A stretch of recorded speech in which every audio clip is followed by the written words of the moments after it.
Hello everyone. तो आज हम जिस टॉपिक पे बात करेंगे वो ये है कि जब आपको ऐसा महसूस होता है कि आपका जो पार्टनर है वो आपके प्रेम की वैल्यू नहीं करता। जब आपको कभी भी ऐसा जीवन में लगे कि आप जिससे प्रेम करते हैं, जिससे आप रिलेशनशिप में हैं, चाहे वो हस्बैंड वाइफ हो, चाहे वो बॉयफ्रेंड गर्लफ्रेंड हो, लेकिन अगर आपको ऐसा महसूस होता है कि जो सामने वाला जो व्यक्ति है, आपने सब कुछ करके देख लिया, जितना आपको प्यार देना था आपने प्यार दे के देख लिया, जितना आपको केयर करना था आपने केयर कर ली, आपने रेस्पेक्ट कर लिया, सब कुछ करने के बावजूद भी अगर आपको महसूस होता है कि जो सामने वाला व्यक्ति है ये आपके प्यार की कदर नहीं कर रहा, तो आप ऐसी क्या गलती कर रहे हैं, ऐसा क्या कमी रह गई है जिसकी वजह से ऐसा हो रहा है। तो आज हम उसी विषय पर चर्चा करेंगे और ऐसा क्या हम करें जिससे कि जो सामने वाला है वो हमारी कद्र करे और हमको वही जो रेस्पेक्ट और जो लव है वो हमको दे जिसकी हम जो हम डिज़र्व करते हैं। तो पहली चीज़ तो ये है कि आम तौर पे हम ऐसा समझते हैं जैसे हम हैं वैसे ही सामने वाला भी है ना। ज़्यादातर हम ऐसे ही सोचते हैं कि जैसा हम बिहेवियर करेंगे हमको रिटर्न में वैसा ही बिहेवियर हम रिसीव करेंगे। इसी तरीके से हमको ऐसा लगता है कि अगर हम खूब प्यार सामने वाले को कर रहे हैं, हम सामने वाले की बहुत इज्जत कर रहे हैं, सामने वाले की बहुत केयर कर रहे हैं, तो वही हमको रिटर्न होगा और वही हमको सामने वाले से वो रिटर्न में मिलेगा। ऐसा नहीं है, इट इज़ अ पैराडॉक्स, है ना। जब हम प्यार की बात करें, देखिए दो अलग अलग चीज़ होती है, एक होता है प्यार और एक होता है रिलेशनशिप। तो आम तौर पे जो प्यार होता है दैट इज़ अनकंडीशनल, वो बहुत ऊंची चीज़ होती है, उसमें मोल भाव नहीं होता। अगर दो लोग प्रेम में हैं तो उसमें कोई कैलकुलेशन नहीं है, कोई वो एफर्टलेसली होता है, उसमें कोई इतना कोई सोच सोच के प्रेम नहीं किया जाता है ना। लेकिन आम तौर पे हम जो प्यार की बात करते हैं तो वो it is a lower form of love, इसको आप रिलेशनशिप बोलें तो वो मेरे ख्याल से ज़्यादा अच्छा होगा। तो जो रिलेशनशिप है उसमें लेन देन चलती है। अगर लेन देन बराबर नहीं होगा, इक्वल गिव एंड टेक नहीं होगा, तो बहुत मुश्किल है कि वो जो रिलेशनशिप है वो सर्वाइव कर पाए, है ना। और आम तौर पे जो हम रिश्तों में जो प्रॉब्लम्स देखते हैं वो यही होता है कि ये वहाँ पर जो दो पार्टनर्स हैं उसमें से जो एक पार्टनर है वो देता ही देता चला जा रहा है और जो दूसरा पार्टनर है वो लेता ही लेता चले जा रहा है ना। तो आम तौर पे जो रिलेशनशिप वन साइडेड हो जाती हैं, वन साइडेड का मतलब है एक एक दिए जा रहा है और दूसरा लिए जा रहा है ना। तो ऐसी जो रिलेशनशिप्स हैं ये टॉक्सिक हो जाती हैं और एक समय पे आके आप परेशान हो जाते हो कि आपने सब कुछ कर दिया, आपने रिलेशनशिप के अंदर अपना पूरा अपने कलेजा निकाल के भी रख दिया, लेकिन सामने वाला जस का तस है वो आपके प्यार की कदर ही नहीं कर रहा है ना। तो यहाँ पर एक पैराडॉक्स है, ठीक है। जब हम रिलेशनशिप की बात करते हैं तो अगर आपको ऐसा लगता है कि आप जो कर रहे हैं वही आपको वापस मिलेगा, तो ये बिल्कुल भी नहीं है। पहली गलती जो कि यहाँ पर हो रही है that is your over giving nature, है ना। जब आप किसी को हद से ज़्यादा, ज़रूरत से ज़्यादा, जितनी रिक्वायरमेंट है उससे ज़्यादा जब आप किसी को कुछ भी देते हैं, तो क्योंकि एक तो हमें ये नहीं सिखाया गया है कि हर चीज़ जो कि सामने वाला दे रहा है उसके लिए आप ग्रेटिट्यूड फील करें, है ना, उसके लिए आप थैंकफुल हों। और जितनी भी हमारी जो रिलेशनशिप्स होती हैं, जो कि हमारे जो प्रेम वाले जो हमारे जो संबंध होते हैं, तो उसमें जो सामने वाला जो व्यक्ति होता है वो आपको इतना टेकन फॉर ग्रांटेड ले लेता है, मतलब वो उसको ऐसा लगता है कि ये तो आपको करना ही है ना, ये तो आपका कर्तव्य है, ये तो आपका फर्ज ही है, ये तो आपको करना ही है।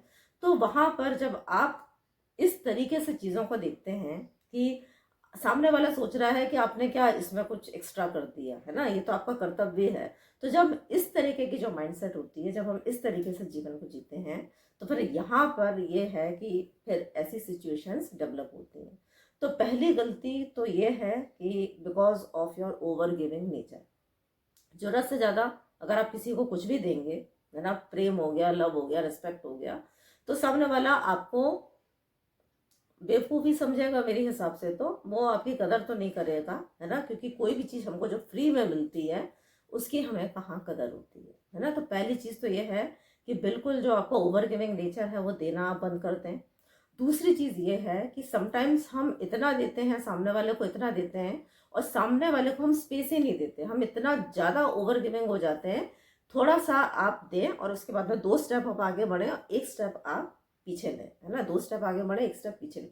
सामने वाले को भी मौका दें कि सामने वाला भी थोड़ा स्पेस दें रिलेशनशिप में। सामने वालों को भी करने के लिए आप कुछ, जब आप स्पेस छोड़ोगे तभी तो सामने वाला भी बढ़ेगा ना।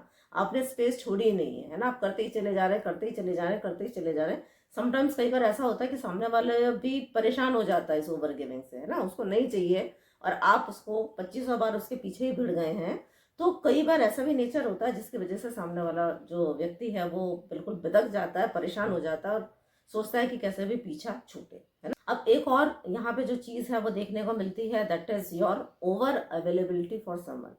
अगर आप किसी के लिए 24 आवर्स अवेलेबल हैं तो सामने वाले को आपने कहाँ मौका दिया कि वो आपकी कमी को महसूस करे, है ना। आपकी कमी तो तब महसूस होगी ना जब आप वहां से हटेंगे। तो जब हम किसी के लिए टू मच अवेलेबल होते हैं, हमने अपना पूरे 24 आवर सामने वाले पे ही निछावर करने के लिए हम ठान चुके हैं, तो सामने वाले को आपकी कमी का एहसास कैसे होगा, है ना। तो कमी तो आपको तब एहसास होगी ना जब आप थोड़ा सा स्पेस देंगे, तब आप सामने वाला आपकी कमी को महसूस कर पाएगा। अब एक चीज और है कि डोंट डिमांड लव, है ना। प्यार एक ऐसी चीज है जिसको हम डिमांड नहीं कर सकते। Love can not be forced, अगर है तो है और नहीं है तो नहीं है।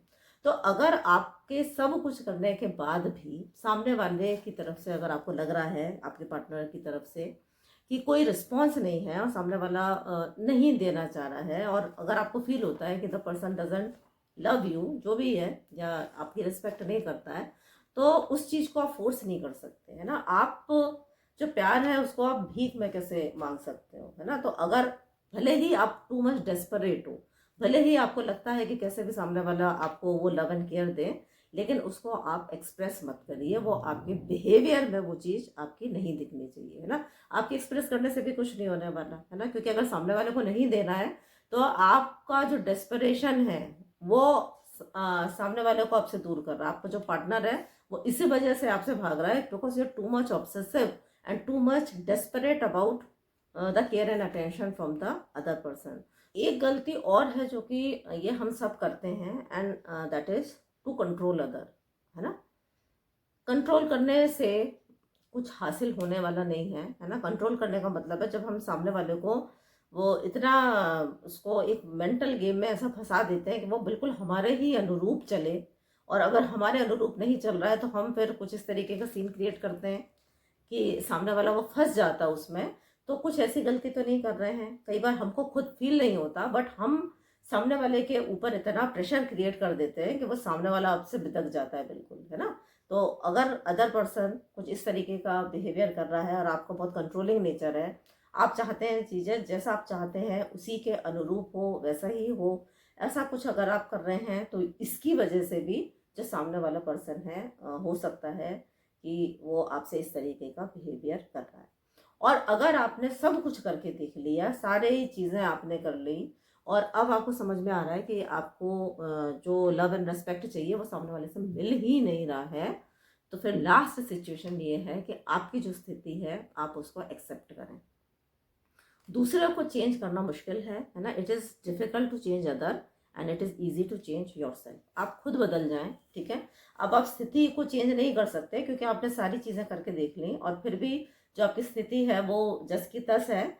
तो फिर एक ही चीज़ बचती है कि या तो आप जो सिचुएशन है उसको एक्सेप्ट कर लीजिए, है ना, एक्सेप्ट कर लें जो आपकी सिचुएशन है। कोई कारण होगा जिसकी वजह से आप इस स्थिति में हैं, कोई लेसन होगा आपका लाइफ का जो कि इस स्थिति में फंसने की वजह से आपके लिए कुछ है यहाँ पे समझने के लिए, उस चीज़ को समझें और फिर एक्सेप्ट आप करें सिचुएशन को कि जो है अब उसमें कुछ चेंज की गुंजाइश नहीं है। और दूसरे को चेंज करने से ज़्यादा अच्छा है कि आप खुद के ऊपर काम करें, खुद को चेंज करें, है ना। और अगर हम बहुत ध्यान से देखें तो ये जो जितनी भी जो कुछ भी हो रहा है आपके साथ में, तो इसके अंदर सिर्फ और सिर्फ एक वजह है, और वो ये है कि that is you must respect your self, है ना। अपने आप को प्यार दें, अपने आप को रिस्पेक्ट दें। जब हम अपने आप को प्यार करते हैं, अपने आप को रिस्पेक्ट करते हैं, तो सामने वाला भी हमको उसी नजरिया से देखता है। लव करने का मतलब क्या है? सेल्फ लव का मतलब होता है कि आपका जो ध्यान है जो कि अभी दूसरे पे टिका हुआ है ना, वो जो ध्यान है उस उंगली को आप अपनी तरफ मोड़ लीजिए। जो जो चीजें आप सामने वाले से चाहिए आपको, वो चीज़ें आप अपने आप को देना शुरू कर दीजिए, है ना। क्योंकि आप इस बात को समझें कि हमको जो भी चीज़ सामने वाले से चाहिए होती है, हमारे वर्ल्ड से, आउटर वर्ल्ड से जो भी चीज़ें हमको चाहिए, एक्चुअली में वो हमें ही अपने आप को फुलफिल करना पड़ता है ना। जब हम अंदर से खाली होते हैं तो हमें चाहिए लव, जब हम अंदर से भरे होते हैं तो हम फिर दूसरों को देते हैं, है ना। तो ये भी तो आप देखें ना कि आप जिस पर्सन से प्रेम की उम्मीद लगा के बैठे हुए हैं, आप उसकी हालत पे भी तो गौर करिए। क्या उसके अंदर इतनी क्या उसके वो खुद की स्थिति कैसी है ना। दो भिखारी एक दूसरे को भीख कैसे देंगे। आई एम सॉरी कि मैं ये लैंग्वेज यूज़ कर रही हूँ, बट मुझे और कुछ समझ में नहीं आ रहा यहाँ पे क्या बोलना चाहिए। अगर आपको किसी व्यक्ति को कुछ देना है तो एक व्यक्ति को तो ऊंचे तल पे होना पड़ेगा ना, तब तो वो नीचे वाले को दे पाएगा। जब दो लोग खुद ही खाली हैं तो वो एक दूसरे को क्या दे पाएंगे। तो एक्चुअली में हमारी जो रियल लाइफ में यही स्थिति होती है कि हम सब अंदर से एक्चुअली में वी आर ऑल एम्प्टी, और हम एम्प्टी हैं इसलिए हम चाहते हैं कि हमारी जो भी डिमांड्स हैं उसको वो सामने वाला फुलफिल करे। और सामने वाला करे तो करे कैसे, उसके पास में खुद नहीं है, वो तो खुद बैठा हुआ है कि हमें प्यार चाहिए, तो कैसे होगा, है ना। तो जो इसका जो तरीका है, that is only and only to love yourself and to respect yourself. Self love का मतलब होता है अपने ऊपर फोकस करना, है ना। आप क्या खा रहे हैं, ठीक है, आपकी डाइटरी हैबिट्स कैसी हैं, आप अपने लिए कितना टाइम निकालते हैं, अपनी हॉबीज को आप ध्यान दें। कोई ऐसी स्किल है उसको आप सीखिए, जो आपको आता है वो दूसरों को बांटिए, ध्यान करिए, मेडिटेट करिए, अपने आप से प्यार करिए, है ना। पूरा जो फोकस आपने अभी जो दूसरे व्यक्ति को ही आपने जो अपनी दुनिया बना लिया है, उससे हट के कुछ अपने लिए करिए। जब आप धीरे धीरे अंदर से भरना शुरू हो जाएंगे तो जो आपका इनर वर्ल्ड होता है वही एज आउटर वर्ल्ड रिफ्लेक्ट होता है ना। तो जब आप ऐसा करने लग जाएंगे तो आपकी जो स्थिति है वो भी पहले से बेहतर हो जाएगी।